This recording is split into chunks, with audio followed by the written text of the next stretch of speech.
Salam à toutes et à tous. Aujourd'hui, je m'arrête sur un passage de la Sourate Shu'ara, les poètes. Un passage d'une profondeur singulière et d'une actualité frappante. Dieu dit dans Sourate Shu'ara, du verset 221 à 224, « Voulez-vous que je vous informe sur qui descendent les démons? Ils descendent sur tout grand menteur pécheur.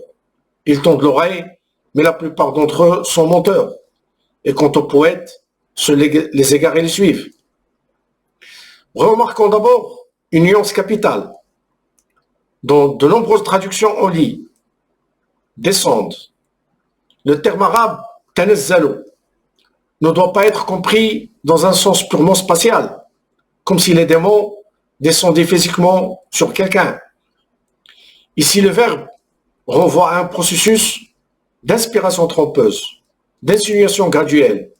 Les démons projettent leurs suggestions et insufflent des pensées fallacieuses dans l'esprit de ceux qui sont disposés à les recevoir. Il s'agit donc d'une descente métaphorique, une communication invisible, une infiltration psychique qui nourrit le discours mensonger. Ainsi, le texte ne décrit pas un événement matériel, mais un mécanisme spirituel. Les démons trouvent un terrain favorable chez tout grand menteur pécheur, et ce sont ces derniers qui captent leurs suggestions et en deviennent les porte-paroles. Aussi, le passage de la Sourate Shu'ara dit « Quant aux poètes, ce sont les égarés qui les suivent ». Cette formulation laisse entendre que les poètes eux-mêmes sont les égarés, qui seraient directement assimilés à suivre les démons. Or, le texte coranique arabe ne dit pas cela. Le cœur du verset est dans le verbe yattabi'uhum, les suivent. Il établit une relation claire. Les poètes sont une catégorie et les égarés en sont une autre. Les premiers manipulent par la parole, les seconds choisissent de les suivre. La traduction juste est donc « Quant aux poètes, seuls les égarés les suivent ». Et qui sont donc ces poètes, shu'ara? La racine sha'ara porte le sens de ressentir, faire ressentir, percevoir ce qui n'est pas saisi par les sens apparents. Elle est employée pour désigner celui qui éveille les émotions et capte l'affectivité. Ce ne sont pas tous ceux qui composent de beaux vers, non. Le Coran ne rejette ni la beauté ni la force de l'expression. Les poètes visés ici sont ceux qui mettent la puissance du verbe au service du mensonge, qui exploitent les émotions pour entraîner les foules, qui lancent des slogans éclatants mais vides, des discours enivrés de mots, mais privés de vérité. Cela change tout. Le Coran ne condamne pas la poésie en soi, ni l'art de la parole, mais il dénonce une utilisation dévoyée du langage. Un langage qui séduit, qui manipule, qui détourne les consciences. C'est pour ça le verset suivant précise « Ne vois-tu pas qu'ils divaguent dans toutes les vallées et qu'ils disent ce qu'ils ne font pas ?» Et c'est d'ailleurs pour cela que les ennemis du prophète l'ont accusé d'être poète. Verset 5 sur l'Anbiya.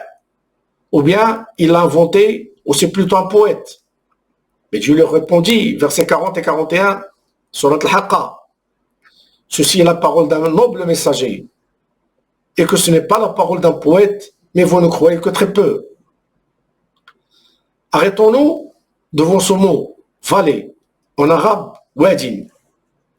Le mot wadin, dans le langage arabe, signifie également voie, orientation ou méthode. Il est parfois employé pour un chemin de pensée ou une attitude dans la vie. Comme dans l'expression française, il est dans une vallée différente de la tienne, c'est-à-dire qu'il adopte une méthode ou une opinion différente. Ainsi, ce poète aborde tous les sujets sans en avoir la science, s'aventure dans chaque domaine sans guidance ni connaissance, prononce des paroles qui ne mettent pas en pratique, brandissent des slogans qui ne vivent pas et promettent aux hommes ce qu'ils ne réalisent jamais. Leur parole est abondante, mais leur action est absente. Ils prêchent ce qu'ils n'incarnent pas.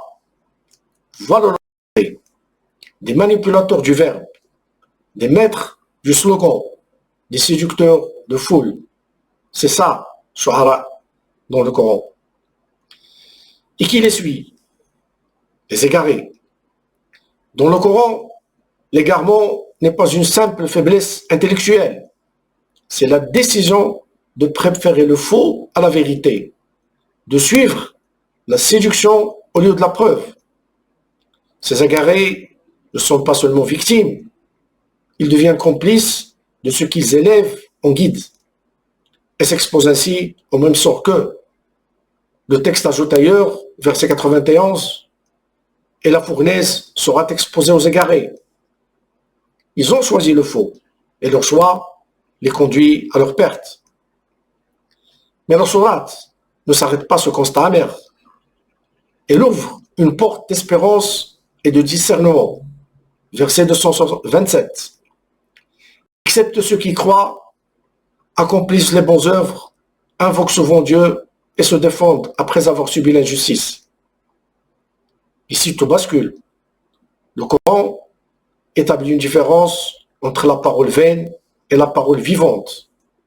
Si la parole s'appuie sur la foi, s'il est accompagné d'actions justes, si elle est nourrie par la mémoire de Dieu, et si elle devient un instrument de résistance contre l'injustice, alors cette parole est noble, véridique, guidée. Elle peut même prendre la forme d'un poème, mais d'un poème porteur de lumière. Ainsi, le problème n'est pas la poésie, ni l'art, ni la force du langage. Le problème est la rupture entre le dire et le faire, entre le discours et la réalité. Ainsi donc, une totale relecture de ces versets s'impose. Voulez-vous que je vous dise à qui les démons insufflent leurs suggestions? Ils insufflent à tout grand menteur pécheur. Ils écoutent ces insufflations, mais la plupart d'entre eux ne transmettent que mensonges. Et quant à ceux qui manipulent les émotions, les poètes, seuls les égarés les suivent. Ne vois-tu pas qu'ils divaguent dans tous les propos et qu'ils disent ce qu'ils ne font pas, excepté ceux qui croient, accomplissent des œuvres justes, invoquent souvent Dieu et se défendent après avoir subi l'injustice. Voilà comment il faut relire ce verset. Et si nous regardons notre époque, nous voyons les mêmes schémas se reproduire. Les poètes modernes ne tiennent pas toujours une plume. Ce sont les politiciens populistes, les idéologues manipulateurs et surtout les prédicateurs qui exploitent les émotions des foules par des appels au sacrifice, à la solidarité, à la piété, tout en vivant dans le contraire de ce qu'ils prêchent. Et ceux qui se laissent séduire, qui suivent sans réflexion, deviennent les égarés d'aujourd'hui. Le chemin du salut reste pourtant clair, tel que décrit dans les versets. La foi, les œuvres justes, le rappel constant de Dieu et la résistance contre l'injustice. Voilà la différence entre la parole de vérité et la parole de mensonge, entre le discours qui illumine et celui qui aveugle. Et je termine par une invocation.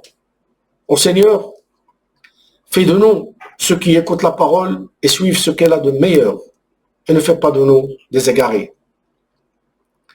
Chercheurs de sens et de vérité, si cette méditation vous a éclairé, soutenez cette démarche par votre abonnement, votre partage et vos commentaires. Merci de votre précieuse attention.